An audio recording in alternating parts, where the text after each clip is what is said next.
নমস্কাৰ বন্ধুসকল, স্বাগতম জনাইছোঁ মোৰ অন্য এটা ভিডিঅ'লৈ। এইটো ভিডিঅ' দেখুৱাম যে হাই ছেকেণ্ডেৰী ফাৰ্ষ্ট ইয়েৰৰ এডমিশ্যন ফৰ্মখন কেনেকৈ ফিল আপ কৰিব অনলাইনত।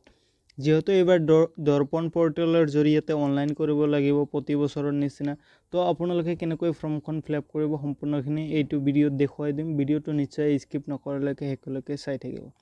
তো আপোনাৰ মোবাইল বা কম্পিউটাৰ যিকোনো ব্ৰাউজাৰত চাৰ্চ কৰিব। ইয়াতে মই গুগলত চাৰ্চ কৰিছোঁ দৰ্পণ পৰ্টেল বুলি।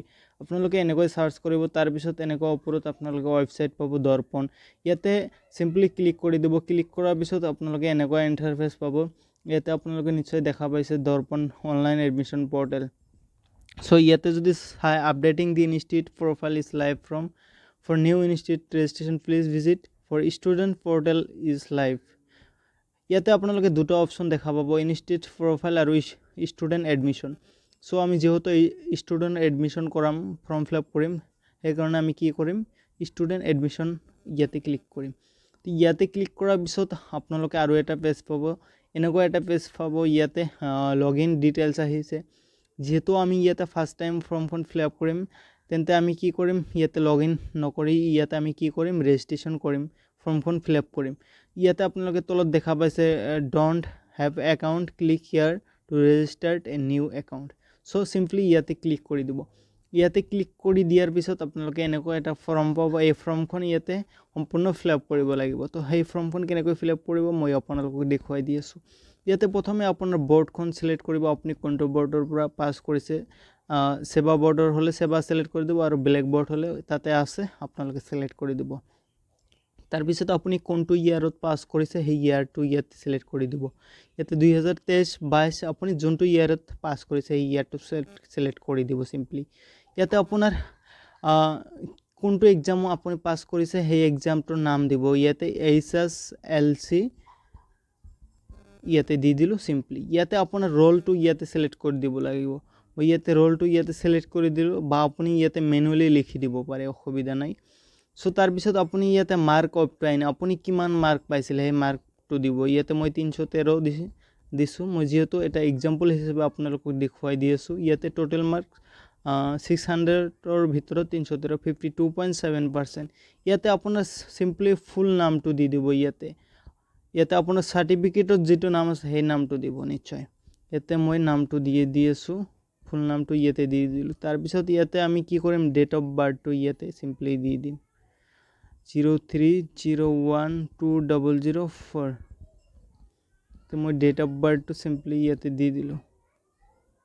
তাৰপিছত কি দিব লাগিব, ইয়াতে মাদাৰ্ছ নেম দিব লাগিব। চিম্পলি আপোনাৰ মাকৰ নামটো ইয়াতে দি দিব। মই মাকৰ নামটো দি দিছোঁ। তাৰেপিছত ফাদাৰ্ছ নেম বিচাৰিছে। আপোনাৰ এটা কথা মনত ৰাখিব, আপোনাৰ চাৰ্টিফিকেটত যিটো নাম আছে ছেম সেই নামটো দিব। ইয়াতে ফাদাৰ্ছ নেম ইয়াতে মই দি আছোঁ। তো মই ফাদাৰ্ছ নেমটো দি দিলোঁ। তাৰপিছত গাৰ্জেন নাম বিচাৰিছে। ইয়াতে এইটো কম্পালচাৰী নহয়, যিহেতু ষ্টাৰ মাৰ্ক নাই। যদি আপুনি দিব বিচাৰে তেন্তে দিব পাৰে, আৰু যদি নিবিচাৰে তেন্তে দিব নালাগে, মই নিদিওঁ। ইয়াতে ইমেইল আইডিটো অপশ্যনেল, আপোনাৰ থাকিলে দিব, নাথাকিলে নিদিব। ইয়াতে মাষ্ট বি আপোনাৰ মোবাইল নম্বৰ এটা দিব লাগিব, আৰু সেই মোবাইল নম্বৰখন মনত ৰাখিব, কাৰণ সেইটো লগ ইন কৰোঁতে আপোনাৰ লাগিব। কাৰণ আপুনি আপোনাৰ মেৰিট লিষ্টটো লগ ইন কৰিহে চাব পাৰিব আপুনি কোনটো স্কুলত চান্স পাইছে। তো ইয়াতে আপুনি চিম্পলি মোবাইল নাম্বাৰটো দি দিব। মই ইয়াতে মোবাইল নাম্বাৰটো চিম্পলি দি দিলোঁ।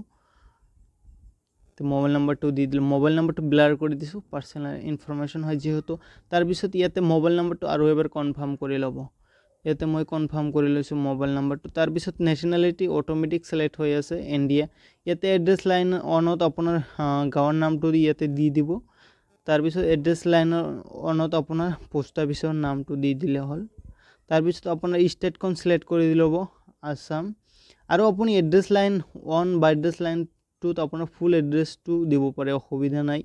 তাৰপিছত আপোনাৰ ডিষ্ট্ৰিক্ট, আপুনি ফুল এড্ৰেছ দিলে ভাল হ'ব। তাৰপিছত আপোনাৰ ডিষ্ট্ৰিক্টটো ছিলেক্ট কৰি ল'ব। মোৰ বঙাইগাঁও হয়, মই বঙাইগাঁও ছিলেক্ট কৰি লৈছোঁ। তাৰপিছত আপোনাৰ পোষ্ট অফিচটো ইয়াতে নামটো লিখি দিব। তো পোষ্ট অফিচৰ নামটো লিখি দিলোঁ। তাৰপিছত আপোনাৰ পিন নাম্বাৰটো লিখি দিব। ইয়াতে পিন নাম্বাৰটো লিখি দিলোঁ। তাৰপিছত ভিলেজ টাউন আপোনাৰ কোনটো হয় সেইটো ইয়াতে লিখি দিব। ইয়াতে মই ভিলেজৰ নামটো লিখি দিলোঁ। তাৰপিছত আপোনাৰ ছিলেক্ট ৰিলিজন, আপুনি কোনটো ধৰ্মৰ হয়। মই ইছলাম ছিলেক্ট কৰি লৈছোঁ। আপুনি কাষ্ট জেনেৰেল হয় নে SC ST কোনটো হয় সেইটো ছিলেক্ট কৰি ল'ব। মই জেনেৰেল হয়, জেনেৰেল। সো জেন্ডাৰটো সিলেক্ট কৰি ল'ব মোৰ মেল সিলেক্ট কৰিছে আপুনি যদি ফিমেল হয় তেন্তে ফিমেল সিলেক্ট কৰি ল'ব তাৰপিছত আপুনি কিবা স্পেশাল ক্যাটাগৰীত বিলং কৰে নেকি যদি নহয় যদি হয় তেন্তে ইয়েস কৰি দিব আৰু যদি নহয় তেন্তে নো কৰি দিব whether belong to tea trade community আপুনি যদি চাহ বাগিচাৰ হয় তেন্তে আপুনি এইটো ইয়েস কৰি দিব আৰু আদাৰৱাইজ আপুনি যদি নহয় তেন্তে নো ৰাখি দিব whether belongs to economically weaker section আপুনি EW যদি থাকে তেন্তে ইয়াতে ইয়েস কৰি দিব আৰু যদি না থাকে নো তাৰপিছত do you have any state level extra curricular certificate sports culture NCC আপোনাৰ যদি কোনো এক্সট্ৰা সাৰ্টিফিকেট থাকে তেন্তে ইয়াতে এইটো ইয়েস দিব পাৰে মোৰ নাই যেহেতু মই নো দিছো তাৰপিছত ইয়াতে আপোনাৰ সিম্পলি এটা ফটো আপলোড কৰিব লাগিব তাৰপিছত আপোনাৰ 10 ৰ মাৰ্কশিটখন আপলোড কৰিব লাগে যেটো আপোনাৰ ডিজিটেল মাৰ্কশিট পাইছে সেই মাৰ্কশিটখন ইয়াতে জেপিজি নহলে পিএনজি ফৰমেটত ইয়াতে সিম্পলি আপলোড কৰি দিব লাগিব মই এটা আপলোড কৰি দি আছো আপোনালোকক মই এক্সাম্পল হিচাপে এটা মাৰ্কশিট আপলোড কৰি আপোনালোকক জাস্ট দেখুৱাই দি আছো ইয়াতে মই এই ফটোখন আপলোড কৰি দিলো ফাৰ্ষ্টত তাৰ পিছত ইয়াতে মই মাৰ্কশিট এটা যিকোনো আপলোড কৰি দিম ইয়াতে মই মাৰ্কশিট এটা আপলোড কৰি দি আছো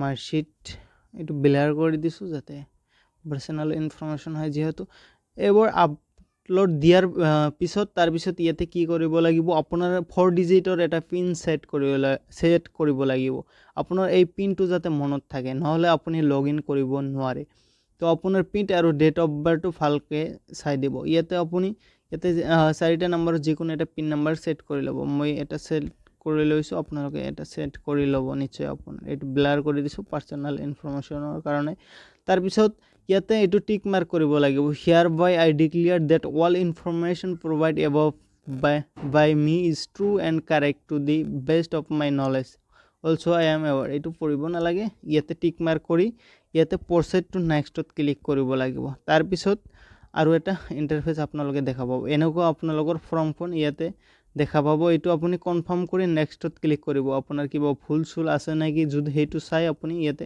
কনফাৰ্মত ক্লিক কৰি দিব